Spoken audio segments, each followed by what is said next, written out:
Good evening everyone.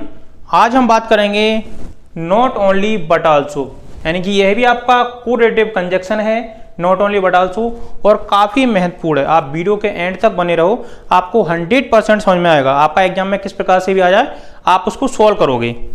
तो हम पहले बात कर रहे हैं नॉट ओनली बट आल्सो। इसको हम हिंदी बोलते हैं न केवल ए बल्कि वो भी, ये भी बोल सकते हैं न केवल बल्कि भी। तो हम इसको लिख लेते हैं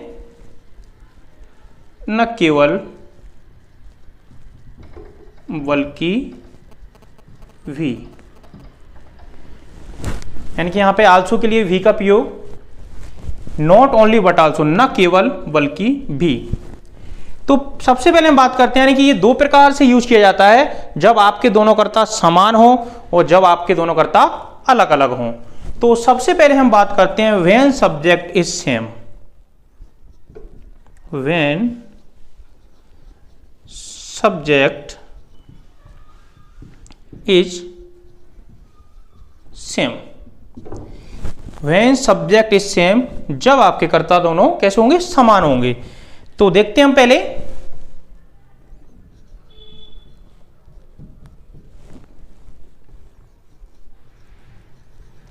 मोहन ईट्स एन ऑरेंज। मैंने यहां पर पहला सेंटेंस लिखा मोहन ईट्स एन ऑरेंज। दूसरा है आपका मोहन कुक्स फूड, यानी आपका दोनों कर्ता आपके बिल्कुल समान है। अब इसमें प्रयोग आपको करना है नॉट ओनली बट आल्सो का। ये सामने आपका इस प्रकार से आएगा, नॉट ओनली बट आल्सो। तो देखते हैं सबसे पहले क्या करना है, इसमें आपको दोनों सेंटेंस का समान भाग लिखना है। समान भाग क्या आपका, मोहन और मोहन, यानी कि दोनों कॉमन पार्ट है। तो सबसे पहले मैं यहां पे लिखूंगा मोहन। कॉमन पार्ट लिखने के बाद यहां पे आपको लिखना है नॉट ओनली, तो मैं यहां पे लिखूंगा नॉट ओनली। इसके बाद पहले सेंटेंस का शेष भाग क्या है, Yeats N orange, Yeats N orange. Mohan not only Yeats N orange, full stop के स्थान पे मुझे लगाना है बट आल्सो।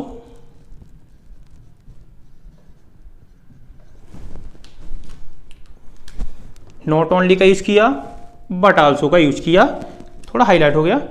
अब मुझे क्या करना है, दूसरे सेंटेंस का शेष भाग लिखना है, यानी कि कुक्स food.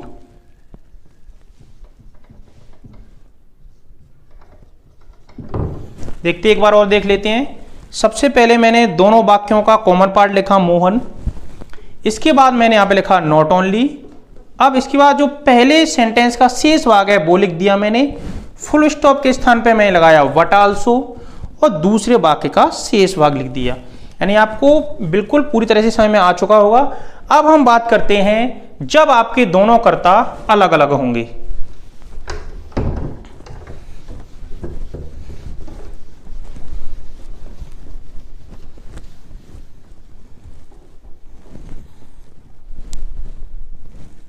When subjects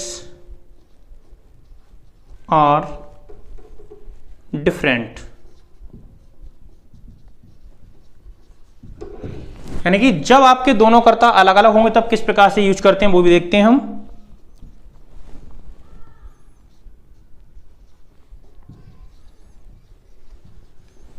The teacher is talking. दूसरा मैंने यहां पे लिखा द गर्ल्स आर टॉकिंग। अब यहां देखते हैं, यानी कि आपके दोनों सब्जेक्ट कैसे हैं, अलग अलग है, यानी डिफरेंट है दोनों। जब आपके कर्ता दोनों अलग अलग हों तो किस प्रकार से लिखना है वो भी हम देखते हैं। सबसे पहले क्या करना है, मैंने आपको आइदर और नाइदर नॉर में ही बताया, यानी कि नॉट ओनली और बट आल्सो के बीच में आपको पहला सब्जेक्ट लिखना है। तो मुझे यहां क्या करना है, सबसे पहले लिखना है नॉट ओनली। तो मैंने यहां पे लिखा नॉट ओनली। उसके बाद पहला सब्जेक्ट क्या आपका, the teacher. Not only the teacher, इसके बाद लिखना मेरे को what also,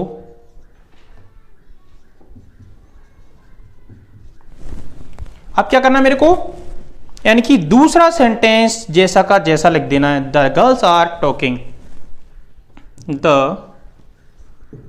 girls are talking. एक बार और देख लेते हैं,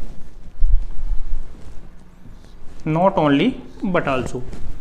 सबसे पहले क्या किया मैंने, नॉट ओनली लिखा, उसके बाद पहला सब्जेक्ट लिखा, उसके बाद में लिखा व्हाट आल्सो, यानी कि नॉट ओनली और बट आल्सो, इसको जैसा जैसा लिखोगे इसके बीच में आपको बीच में क्या करना है, पहला सब्जेक्ट लिख देना है बस। इसके बाद कुछ नहीं करना आपको, दूसरा सेंटेंस पूरा का पूरा, यानी बट आल्सो के बाद दूसरा सेंटेंस पूरा का पूरा लिख देना है, यानी कि नॉट ओनली द टीचर, न केवल शिक्षक बट आल्सो, बल्कि द गर्ल्स आर टॉकिंग, बल्कि लड़कियां भी बातें कर रही हैं, यानी कि बिल्कुल सिंपल है। Not only the teacher but also the girls are talking. Clear? मैं आशा करता हूं कि आपको पूरी तरह से समझ में आ चुका होगा। तो समझ में आ चुका है तो आप प्लीज चैनल को सब्सक्राइब करें, जिससे आपके पास प्रत्येक वीडियो पहुंचती रहेगी। Thanks for watching.